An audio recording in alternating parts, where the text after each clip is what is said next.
Hey everybody, this is Dwells here. My cat video that I did with Spot when he had an abscess has been going crazy on YouTube recently. So I wanted to do, this would be I guess my second follow-up video on Spot. He just turned around perfectly. Okay, so this is the side that the abscess was on. Please come closer. And you can see the hair is all grown back. There's no any indication whatsoever that he ever had an abscess. Back up. And as you can tell, he doesn't hate me anymore. Well, he never did hate me. He didn't like it when the abscess was getting worked on. Hang on, buddy. Where did I do a video? We're not done yet. I want to show everybody that he's fine. There was one thing a lot of people said they didn't like how I held his neck, how I was holding him like basically I was trying to keep him still like this. They told me to scruff his neck. Now, I know how to scruff a cat. I mean, it's like this. But see, he's all stiff, and I didn't want to deal with him, you know, like that. Plus, like this, I mean, if he wanted to be feisty, he could bat at me. But it's like, that doesn't, to me, it doesn't look comfortable for him, you know. So, in that situation, I just held his neck like this. That way he could stand there on his own when I was working on him. That way he felt like he was in control. Because I feel like, you know, when we pick a cat up like this, they feel like they're not in control. Yes, that's how their mother picks them up. I understand that. I've had cats since I was a little kid, and I know that's how the mom picks them up. But look at him. He doesn't look very happy. And so I didn't want him, because I knew it was painful, I didn't want him to be not happy over that. So that's why I wasn't strangling him. You know, people say, oh, you're choking your cat. For one, to choke something, you have to do it on the bottom side. I wasn't choking my cat. I was just holding the back of his neck to keep him in right there where we were at working on, so he didn't want to take off, you know. But I just want to show people. I mean, I'm not a vet by any means, but I've had animals ever since I was a little kid. My dad was a farmer. I grew up on a farm. So there was other people that had an issue with me saying, oh, it's just a cat. Okay, so here's the deal. This is a cat.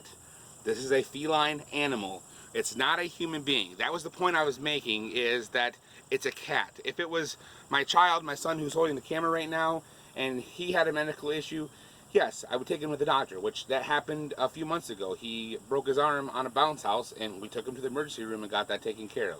But this is just a cat. I understand that there's people out there that this is their babies, but my baby, my son, is the one holding the camera right now. I say my baby, he's 8 years old, but that's, you know, my son holding the camera right now, he's my pride and joy. He's the one I take care of. I'm taking care of too. I mean, I could have, if I wanted to, I could have just took Spot and shot him and got rid of him, you know. I wasn't going to do that because he's my animal. I do love him. I do love our other cats and our dogs that we have. Well, we have one dog. And I love him, and that's why I'm going to take care of him. I can't afford to take my animal to the vet, you know, every time something comes up. You know, well, for us, we don't go to the doctor every time something comes up. If we can treat it ourselves, we treat it ourselves.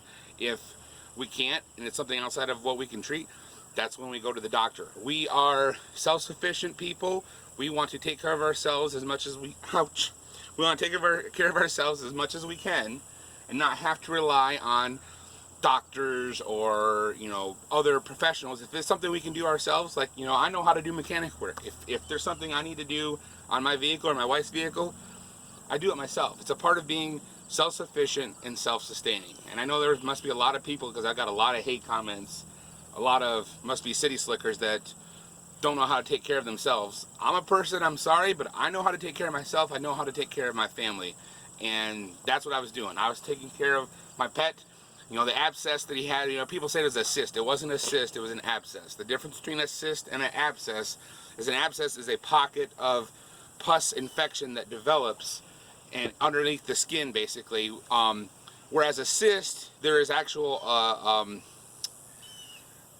a membrane. It's an actual little pod that develops that has the infection inside of it. Whereas an abscess, it's the infection builds up in an area of the body, whereas a cyst, it forms something and it has the infection inside of it. So, you know, that opened up on its own, which told me it was an abscess, not a cyst. But anyways, also, here, let me have the camera. Somebody asked just recently, they asked about a house for our cats. So this is, get down here on the sunlight. This is the cat house that I built. It's got an entryway there and an entryway there, and there's a cat bed inside there and some carpet, and then there's a little lean-to off the side with their her food and water to keep it out of the rain and the sun. So anyways, yeah, Spot's there, he's drinking. We've been camping the last few days, and so all the other cats there, because we haven't been gone, they're not hanging out the house right now other than Spot is. So I just want to show you guys that, you know, hey, the cat is fine, because I'm getting a lot of comments recently.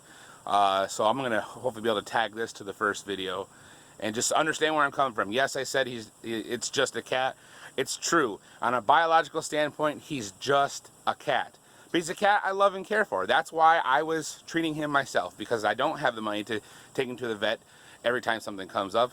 But that's just the way I am. If it's something I can treat myself, I'm going to treat it myself. I don't have to rush off to a vet. And I appreciate all the people in the comments that have shown me support and said, hey, we would have done the same thing. And I have done the same thing in the past. You know, people said, you know, there was vet techs that said, oh, I want to have done this and I want to have done that. Oh, and I want to address that issue of the wiping the floor and then putting the paper towel to his wound. Yes, looking back now, I shouldn't have done that. I understand that. That wasn't a great thing, but it was, again, it was a rush situation because it popped on its own.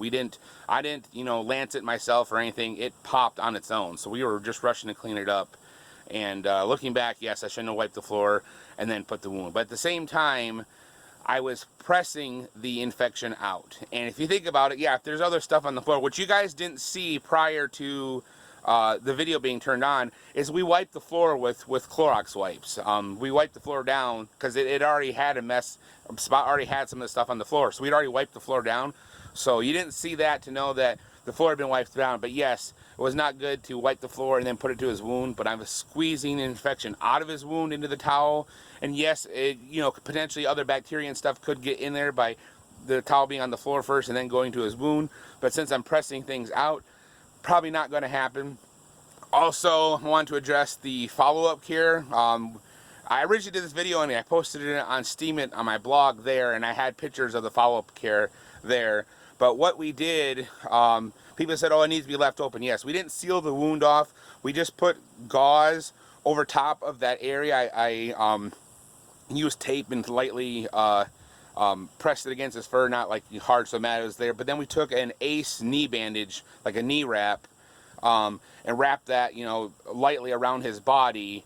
Not tight to constrict him, but just enough to keep the gauze there, and so he wouldn't be able to get at it. And we left that on for 2 days, I think it was, we had it on there. And then we took it off, and I think it was about the 4th day, the wound was completely healed up. So hopefully this addresses all the issues that people had with the first video.